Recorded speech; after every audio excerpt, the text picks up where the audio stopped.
Hey, what's up, guys? This is Benny Ricciardi with rotocurve.com. And I'm here with our Benny's Bats for Monday. Actually, we're into May now, so Monday, May 2nd.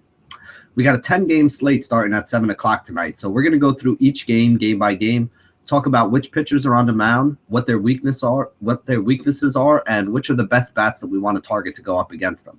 So let's start with the Chicago Cubs going up against the Pittsburgh Pirates.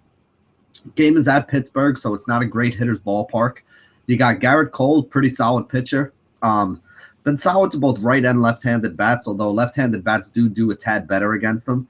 He does have a low home run rate, but his whip is a little bit high to start the year. He hasn't been as good as he was last season.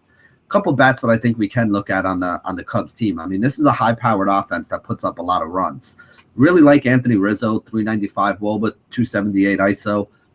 He's got power. He can hit for average, hitting in the middle of that order, gets a lot of RBI opportunities. So I like him a lot. I also like Chris Bryant if he's going to be in there. He had the scare last week where he got hurt, but if he's in the game, he's 3 for 9 lifetime against Cole, with Rizzo being 6 of 17 lifetime. So he's actually hit him well too.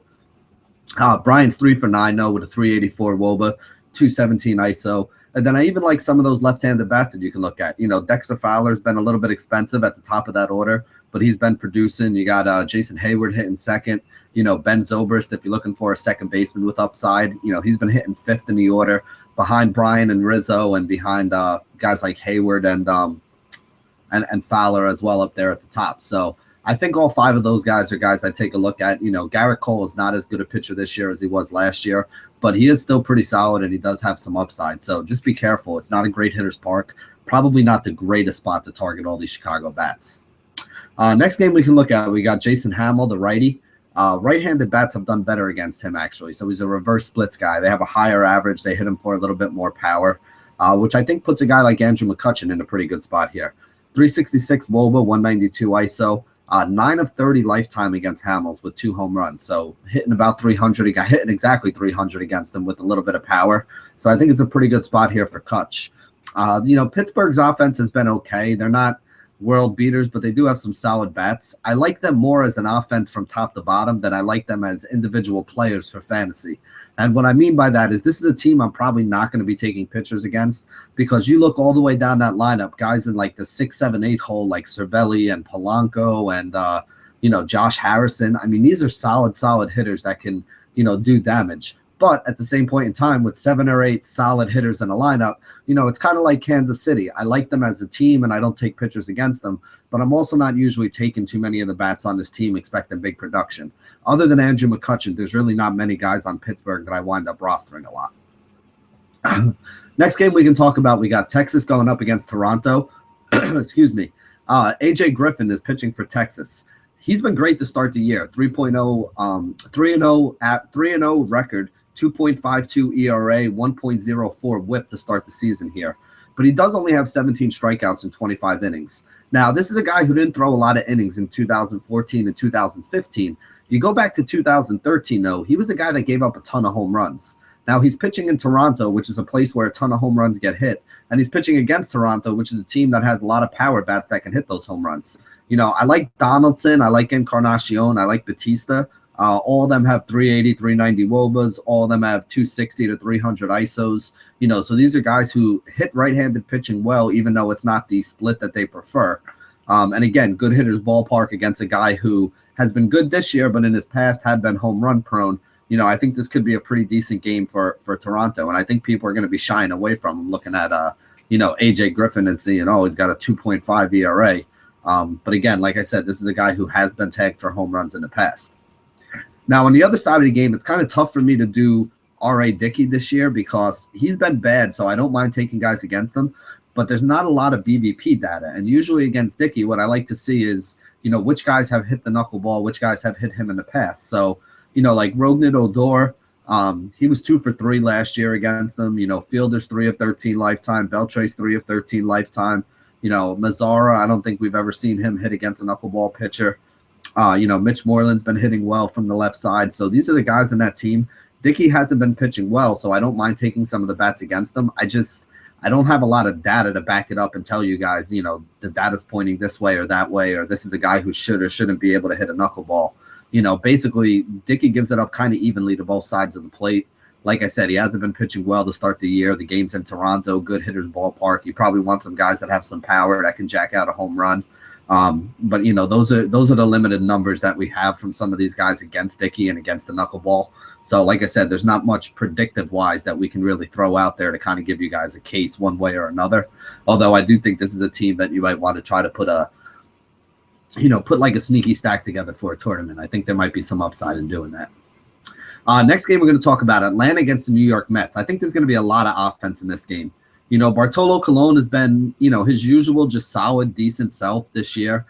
He's going up against a bad offense, so I like that. There are a couple guys that I'm a little worried about, mostly the left-handed bats. Freddie Freeman is starting to hit better. 373 WOBA, 214 ISO since the beginning of 2015 against right-handed pitching.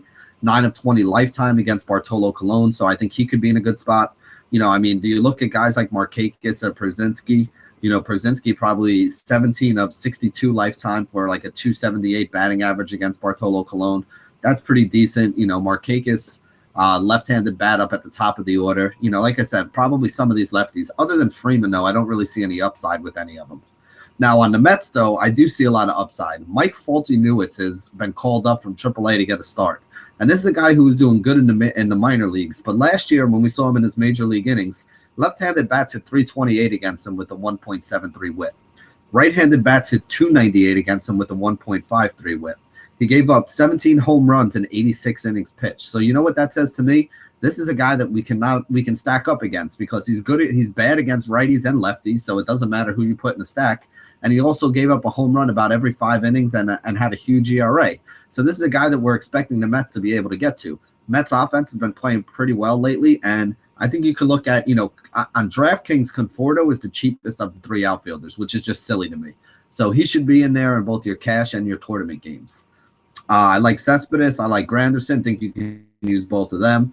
Walker, Duda, David Wright, all of those guys are in play. Maybe even Asdrubal Cabrera if you want to go that way. I think the entire Mets lineup is in play today. I like Walker a lot. He's been hitting really well, and for some reason his ownership keeps staying down there. David Wright, if he's hitting in the 2-hole, I like. If Cabrera's in the 2-hole, I might like him a little more today. I love Conforto as the cheapest of the 3 outfielders, but I think all 3 of the outfielders are in play. Conforto's under $4,000, so he's going to be like a cash game staple for me today against Folty-Newitz. Really, really like him. He's one of my top plays on the day. Let's see. We got Johnny Cueto pitching for San Francisco against Cincinnati. The rookie Brandon Finnegan, the lefty, who hasn't been horrible, is pitching for Cincy. Cueto I really like as a cash game play. He's a guy that's given you 7+ innings in all 5, I think, of his starts this year. 4 or 5 starts. I forget what he has. He's averaging about 6.5 strikeouts per start. His ERA is only like 2.6. His whip is 1.4. So he's likely to go like 7 innings with 6 strikeouts, maybe give up 1 or 2 runs and, 4 or 5 hits and 1 or 2 walks, and give you a solid, 25 to, 22 to 30 DraftKings points when you factor in the win as well. That's a pretty solid return for a guy who's a little over 10K. So that's why I really like him in cash. I don't know if he has huge upside unless he goes and pitches another complete game like he did either last game or 2 games back when he threw the full 9 innings. Unless he gives you that, I don't really see the upside. I don't think he's going to do like what Clayton Kershaw did and strike out 14 batters or anything like that. But again, it's a really good matchup since he's one of those teams that I think they're in the bottom 10 for batting average, the bottom 5 or 6 for runs scored. A strikeout rate against righties of like 22.3%, which puts them in the top 10. So definitely a team you want to target with right-handed pitchers. So I do think this is a really good spot for Cueto. I think he's probably the safest, solidest choice of the guys that you can pay up for today. Finnegan's been good in limited innings that he's been in the league, although right-handed bats do have a much higher home run rate against them. San Francisco isn't really great against left-handed pitching. I think Buster Posey has the highest WOBA and ISO combination since the beginning of 2015, and it's only a 357 WOBA with a 177 ISO.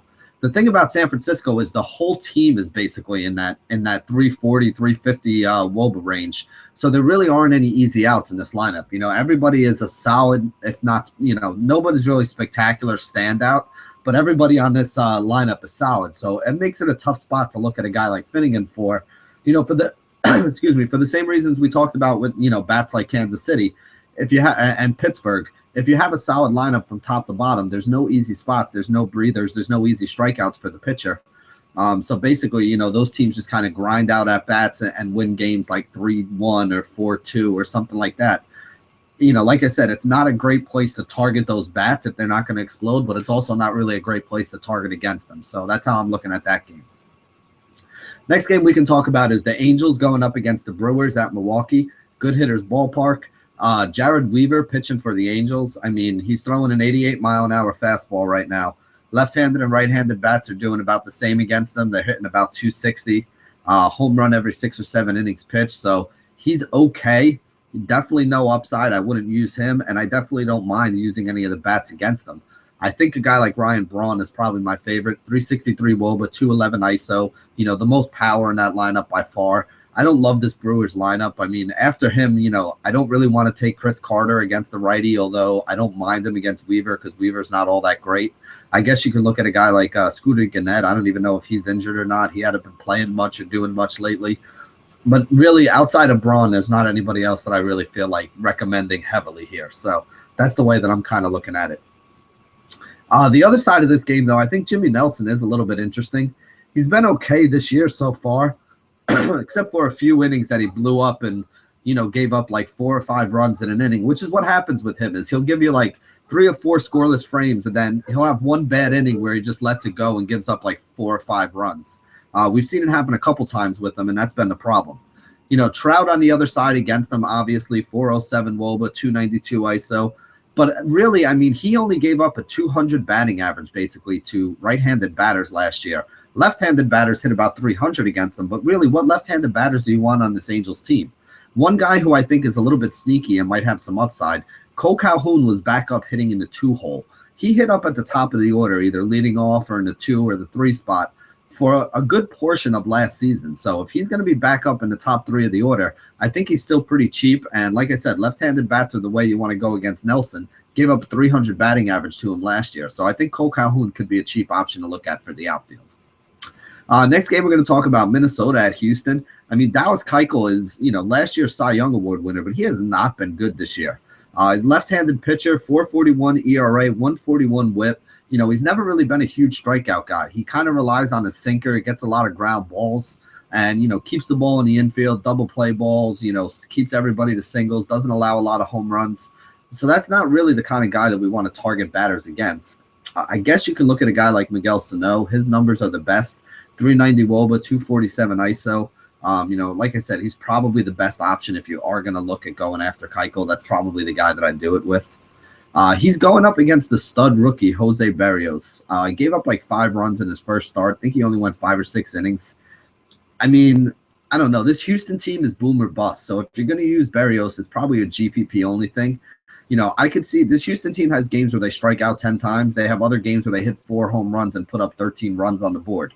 And that's kind of the way it is. It's usually no middle ground with them. It's very boom or bust kind of offense. So I guess if you're looking into GPP and you want to find a cheap guy that could have some upside, Berrios was a strikeout guy in the minors. He could be going up against a team that, is a free swinging team. They swing from their heels. So like I said, if they connect, they can hit 2 or 3 homers and put up a bunch of runs against them.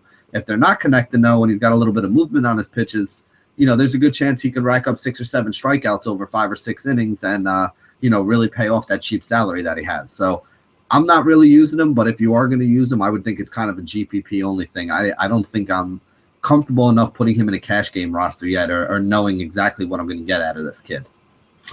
Next game to talk about, Philly against St. Louis. I kind of like the bats on both sides of this game. It pains me to say it, but Adam Wainwright has been really, really bad to start the year. Giving up a couple runs, going up against an offense that a lot of people don't usually target, but they're very, very cheap, this Philly offense. You look up at the top of the offense, you got Odubel Herrera, who's been hitting either in the 1, 2, or 3 spot in the order. 348 WOBA, 129 ISO. Guy can steal some bases for you. He's a solid hitter. I think his batting average is up in the 290, 300 range right about now. Andres Blanco, who just came back, another big left-handed bat for them. It's got a little bit of power, got a little bit of speed as well. 349 WOBA, 202 ISO, so he's a solid choice to look at. And then Maikel Franco, who's the best bat that they have there. 354 WOBA, 199 ISO. These are all guys that I would take a look at here. Seeing what happened and figuring it all out. So that's the way I kind of like it. Next game I want to talk about, or actually the other side of this game, we got Jeremy Hellickson. Left-handed bats have a higher average and more home runs against them. Carpenter, I think, is in a great spot. I love this guy for cash games. 385 WOBA, 246 ISO score. Hellickson had a hot start to the year, but I don't think that's going to continue. So I have no problem taking some of these St. Louis bats. They've been hitting the ball well, and I think they're in a pretty good spot here. You also have a guy like Jeremy Hazelbaker. Again, limited at bats, but 422 WOBA, 365 ISO. Gearchuk, Piscotty, Brandon Moss, all these guys I think are in play. I'm expecting St. Louis to put up a couple runs here against Philly. I would like it a little better if the game was in Philly. St. Louis is not really a great hitter's park, but I do think that they put up some runs here. So, like I said, I'm looking at bats on both sides of that game. I don't think it's going to be the highest scoring game on the day, but there's definitely a couple guys that I wouldn't mind being some cheap one-offs or, guys that I use to round out a stack of another team that I have here. Let's see. We got Washington against Kansas City. Volquez is pitching for Kansas City. Right-handed bats have done a tad better against them. He actually had a really good start to the year. Then he got blown up, I think, in his last start. So it raised his ERA from like 1.5 to like 4 almost. The lefties are probably the way I'd want to go after him, even though some of the righties had been a tad better. It's not really that far off. He's kind of been pretty solid against righties and lefties, so it's not like he's a bad pitcher. But I think if I'm going anywhere, I'm looking at guys that hit right-handed pitching well. Bryce Harper on Washington, definitely one of those guys, 474 WOBA, 363 ISO, MVP, in play every day, smashing home runs left and right this year. Definitely always somebody, if you have the money for, you want to put in your lineup. Daniel Murphy at second base, 352 WOBA, 194 ISO. Probably the only other guy I'd look at. Like I said, I like Volquez. The game's in Kansas City, not really a great hitter's park. Kansas City has a great defense, so I'm not really looking to take a ton of these bats here on Washington. I do like Harper a little bit if you're paying up, although, like I said, not an easy place to hit home runs out of, but with his power, I don't think it matters. But I am kind of staying away from Washington here. On the other side, we got Gio Gonzalez pitching. Right-handed bats have always had a higher average and more home runs against him, although he doesn't give up a ton of home runs. But one guy I think is really cheap all over the place is Lorenzo Cain. He's 3,800 on DraftKings, 3,100 over on FanDuel. 405 WOBA, 232 ISO against left-handed pitching. Probably going to be hitting in the 3 or 4 spot in that order. They usually move him up to the middle of the order against the left-handed pitcher. I definitely think he's going to get 2 or 3 at-bats against Gio, and I could see him doing some damage in those at-bats. The only other guy I'm kind of looking at is Mike Moustakas, who's off to a hot start. I think he has like 8 home runs already to start the year. 360 WOBA, 212 ISO, even in lefty-on-lefty matchup since the beginning of 2015. So he's even hit left-handed pitching well. So this guy is, really rounding out to be a very, very good player. Hits up at the top of that Royals order, usually in the 2-hole there. He's hitting righties. He's hitting lefties. He's hitting for power this year. Has a decent glove at third base. So really big fan of Moustakas. I think he's another guy that you can look at today. And he always goes on their own. So he's been producing pretty well to start the year here, giving some big upside to people at low ownership, which is what we like in tournaments. 2 games left. We got Seattle going up against Oakland. You got Kendall Graveman pitching for Oakland. Righties and lefties both hit about 275 against them last year, although left-handed bats had a much higher whip, so they're probably the way you want to go. Seth Smith is somebody I wanted to talk about. 357 WOBA, 211 ISO. I mean, this guy has just been hitting. Every game he seems to have a couple hits, jacked out a home run on either Friday or Saturday. We're putting up some pretty big numbers, so big fan of Seth Smith here. Also like Robinson Cano, 363 WOBA, 201 ISO. The second baseman's been hitting really well to start this year. Left-handed bat, kills right-handed pitching. So big fan of Cano here against a weak pitcher like Graveman as well. And then I also think you can look to the one righty that I'd use would be Nelson Cruz. 367 WOBA, 230 ISO. Guy's got a lot of power. Hits in the middle of that order in a really good spot. Seems to be under-owned and slightly cheap. The only time everybody ever really plays it is when they go up against left-handed pitching. I know Oakland's not the greatest hitter's ballpark, but I think a couple of these guys are in for some pretty solid games today. On the other side of the game, I kind of like Nate Karns a little bit. The problem is left-handed bats have done better against them, but they haven't been great. I mean, the batting average was only 248 last year. He did walk them a lot. They did have a high whip of 1.46.